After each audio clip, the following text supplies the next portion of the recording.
And this is just another great example of this. We're talking about Tiny Archibald today. So it's going to be a lot of fun. So what are you thinking about this? And there's a general concept, Chris. Oh man, this is one of those guys that I'm not too familiar with. So this is like a Robin Hood series for me. You know, it's not just for you guys to learn. It's also for some of us to like, you know what I mean, to be educated on, you know, some of these great basketball players. All I know about him is from like really like, you know, 2K and like NBA Street and like, you know, a couple highlights here and there. Watched a little bit of film, but not too much. Yeah. Yeah, it's going to be a lot of fun. So, you know, Tiny Archibald was a point guard, played in the 60s and the 70s, mostly in the 70s.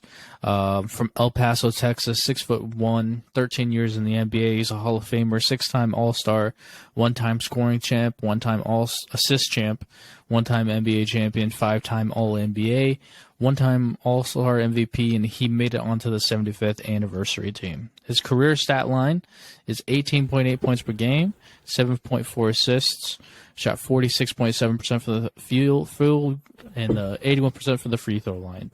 So those are his stats, and that's his resume. So what do you think about that? That's kind of crazy. I mean, like, he only won the championship. I think he played for the Celtics. It's probably when he won the championship. He played with, like, he was a point guard. Yeah. The Larry Bird Celtics. Those are decent stat lines. I mean, you know, that's good for a point guard, especially at that time too. So I'm sorry, I'm gonna pull it up real quick. Because I completely forgot exactly what was said as far as like his scoring, so I can comment correctly. Give me 1 second. Come on, computer. Here we go.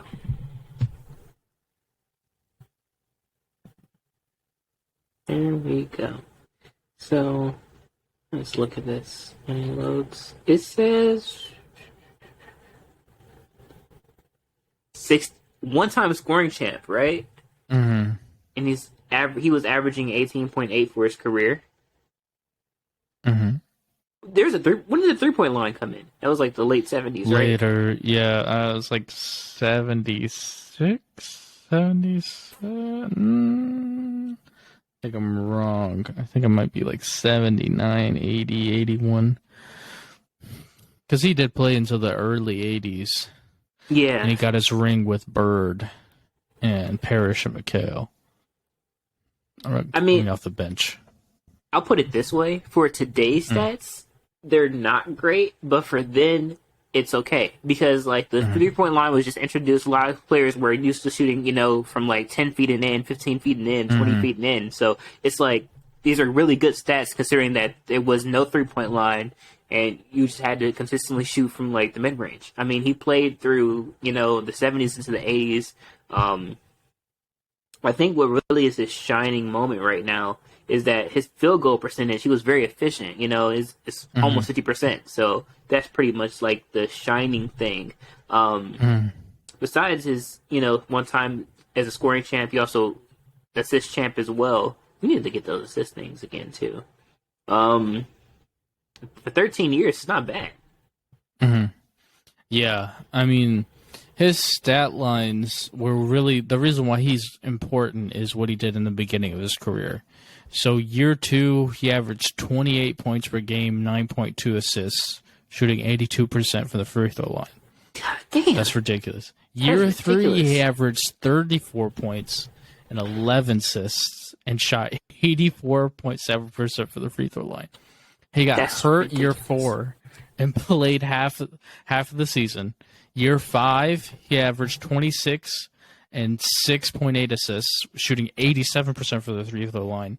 Year 6, he averaged 24.8, 7.9 assists, 80% from the free throw line. Year 7, he averaged a solid 20 and 7 and got an Achilles injury the year after that, and it's all downhill from there athletically. So with those individual peak years stats, what do you think about that? That's crazy. 28, 82% from the free throw line. 30. He averaged a double-double one season. Actually, yeah, one season he averaged a double-double his third year, 34 and 11. That's ridiculous. 84.7. This guy is super efficient, super good scorer, and he's unselfish because he passes the ball very well. One thing I will say is I can get my thought right here. Is that to make this even more impressive, remember, there's no 3-point line. He hit like 34 points is like hitting the mid-range hitting the mid-range shot 17 times. That's 34 points. That's 34 points. It's hitting a mid-range shot 17 times. Not saying that that's what happened, but it's along those lines of the fact of the matter that because free throws are only 1 point, and the mid-range is only 2 points. No. So that means he hit a mid-range from anywhere from 10 to 17 times a game. Somewhere in between there, he hit that many shots a game. That's ridiculous. Yeah. That's ridiculous. Definitely. This is a guy that birthed so much about the modern guard, and he gets no credit for it, and that's the main reason why I'm bringing him up on this podcast. And that's the main reason why he just does not get the credit nearly that he does. First things first, we're talking about a 6'1" guard, elite quicks, and elite quicks, speed, great feet. Not an overly gifted vertical athlete, but when he gets in the air, he has unique finishes at the rim, like a real modern finishing guard. He's a great passer. This is not fluff stats. These are legitimately, he is a gifted passer. He's a gifted reader of the floor. And when you put all those things together with a guy that can shot create for himself in the mid-range and manipulate defenses with his athletic gifts, we start getting guys like a John Wall, like an Allen Iverson type, like an Isaiah Thomas type. I'm talking about Detroit Pistons Isaiah Thomas. Yeah. This is where this guy birthed that, but doesn't get any of the credit because nobody recognizes him because he didn't play in the playoffs. His team was, I think, the Kansas City Royals when he was playing really good. Bob Cousy was his coach, and they were running roughshod, and he was insane, but he doesn't get any of the credit because he wasn't winning. He didn't have great teammates. But, I mean, you put up 34 and 11 year 3 in your career, that's special, and he gets none of the credit for it. And that's the thing that bugs me is because he just got unlucky with an Achilles injury. Achilles injuries kill people, to kill people's careers. Yeah. No wonder he dropped off the map statistically after that. In year 4 of his career, he got hurt anyway. He missed half the season. So, I mean, it's multiple things that led to him not ever really being able to be remembered for what he should be, and that's the event. I mean, De'Aaron Fox is made from this mold. Yeah. Great twitch, great quicks, great feet, great speed, good passer, good athleticism finishing around the rim. Not like De'Aaron Fox is yamming on people like he's Russell Westbrook, but he's shot creating and he's, finishing, and he has great skill and he has great passing ability. This is where it all comes from, and he gets none of the credit. And, I mean, when we talk about top 10 point guards, top 15 point guards, he should be on the list. Oh, easily. At least top 15. At least. But nobody brings him up. We bring up guys like John Stockton. John Stockton never averaged more than 20. John Stockton wasn't the dynamic athlete that this guy is. Is John Stockton a great basketball IQ guy? Much better passer? Sure, but it's close. I mean, the guy averaged 11 assists in a year, but averaged 34 as well. I mean, if we saw somebody averaging 34 and 11 today, Chris, we'd be losing our minds and be like, oh my gosh, this guy's a demigod. Yeah. This is a James Harden type stuff. Special beyond special on impacting on winning, because what are we seeing now? What did we just see in the NBA Finals? We just saw the Golden State Warriors win from passing. We just saw Giannis win last year from his ability to pass. Jimmy Butler and the Miami Heat have great passers. Luka Doncic is a great passer. LeBron James is a great passer.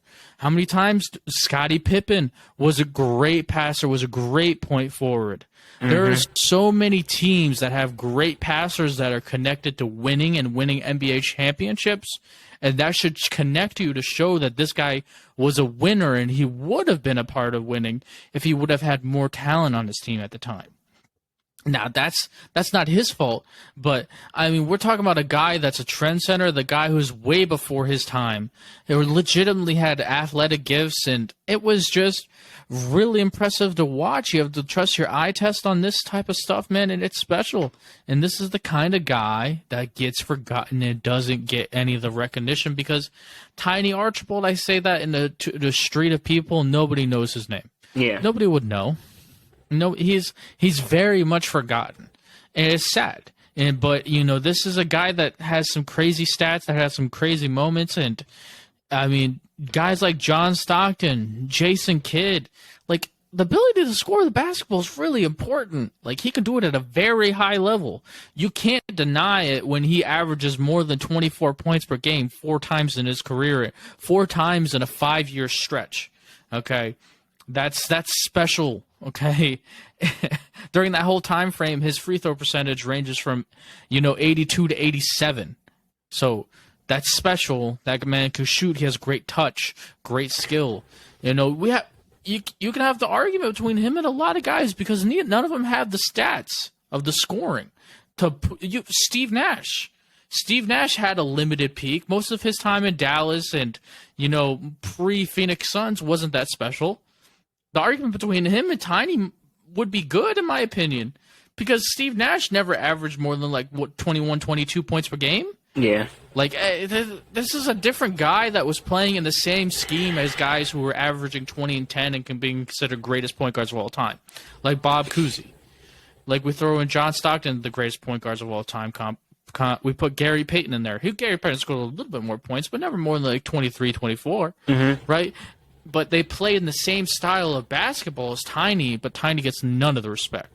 None of it.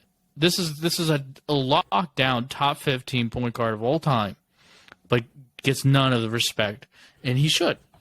And that's Tiny, man. So what do you think about that? What I said, and what your take on that is? So when it comes to Tiny, as you're looking through his regular season, his career stats and things like that, you have to understand that injuries take a toll on players. You have to. It's not like football. We switch out every play. It's It's the same 5 for at least 32, 34 minutes, maybe more than that, depending on the time period. I mean, LeBron's like Iron Man, but he still gets hurt. We've seen that now. The players get hurt and they drop off. They don't become the same player, especially during this time period. The medicine isn't the same. They don't take care of the players just as much. So, I mean, he probably was playing hurt. Yeah. And further, aggravating his injury. So, with that being said, you just have to, when you look at players like this that have experienced injuries and that have had severe fall-offs like that, you have to take into account the entire player and what they did in the early years. You know what I mean? You can't just, because he becomes a what-if story. What if he never got hurt? What if the Achilles injury never got so bad that he just wasn't the same player again? I mean, it's only but so many times you can get hurt before eventually it's okay, this isn't fun anymore. You know what I mean? And I think that with that being said, like I said before, you have to look at the entire player and you have to take into account the earlier years. Because looking at the earlier years, I mean, I see the birth of a star. I see, this guy worked on his game. He went from year one, first year in the league, 16 points, 5.5 assists, 75.7% free throw, right? Year 2, 28.2 points, 9.2 assists, 82.2. Every stat went up significantly. From 16 to 28.2 points, that's a whole 12.2 points more than the year previous. Yeah. He went up a whole 3.7 points in assists, and then in free throw percentage, he went from 75 to 82. That's a whole seven, no, 6.5% in free throws. And then the third year, his best year, arguably, 34-11. That's an even bigger jump. I mean, like, you have to look at these players. He has consistently been a consistent, efficient player, a great scorer, a phenomenal passer. I mean, it's just like, it's been that. And you have to, when it comes into remembering these players, you can't Grant Hill everybody. You can't Penny Hardaway everybody. But they're still remembered in better light than, Tiny Archibald. You can't put everybody in that same kind of grouping where it's like, okay, but you have to think about it like in the sense that, players get hurt and they don't be the same anymore. But you can't charge them with that is what I'm getting at. Yeah. Yeah, I can understand what you're saying completely, man. It's this should be the, how people say, "Oh, who was the best player at this position for the decade?" This should be the point guard of the 70s. Yeah. Like, did we have a number one in the evolution of basketball thing? Point guard wise, he was probably up there. Yeah. I know we had him on the list. For sure. It was. I think it depends on whether you can consider Pistol Pete Maravich a point guard or not. It's those two. If you consider Pistol a point guard, then I would probably have Pistol above him. Most people consider him a two guard. Yeah. But him, and then Walt Frazier. Yeah. Some JoJo White. Magic didn't come until 79. Man. It's an area of time where it should be him. He should be the guy that's remembered for being the greatest point guard in the 70s. But I tell you who's the greatest point guard in the 70s, somebody's probably going to think of a guy who won an NBA championship during that era. Exactly. Probably going to say somebody like what I just said, Walt Frazier and the Knicks. Mm-hmm. A lot of people like the Knicks from 71, 72, and a lot of people like JoJo White because he won an NBA Finals MVP with Dave Cowens and the Boston Celtics, I think, 73? I want to say 73, yeah. Yeah. It's a crazy thing, man, where this guy is putting up great stats, having great impact on his team, but gets none of the credit because it's just people are forgotten. This is what the Robin Hood series is for, is giving you guys knowledge that you guys didn't know beforehand. Because the reality of modern media is either intentionally or unintentionally, great players get not the right light and not the right attention. They either are underrated or thrown negative statements on to lessen their careers like Wilt, or they're unintentionally just not brought up because they didn't have our rings. Because people remember rings. It's a sad truth. I mean, people remember the 70s as the era that nobody won back-to-back titles. Yeah. That's how people remember the 70s. And, it's like Kareem and, like, people are like, John Havlicek, maybe, I don't know. Who else played in the 70s? Yeah, like... like, there's some good players in the 70s. It's just sad. It's really, really sad. This is a guy who's Isaiah Thomas like. Like, you can compare him to Isaiah Thomas, but nobody will ever bring those two up close together, and they should be. And they should be on your top 10, top 15 list point guard of all time.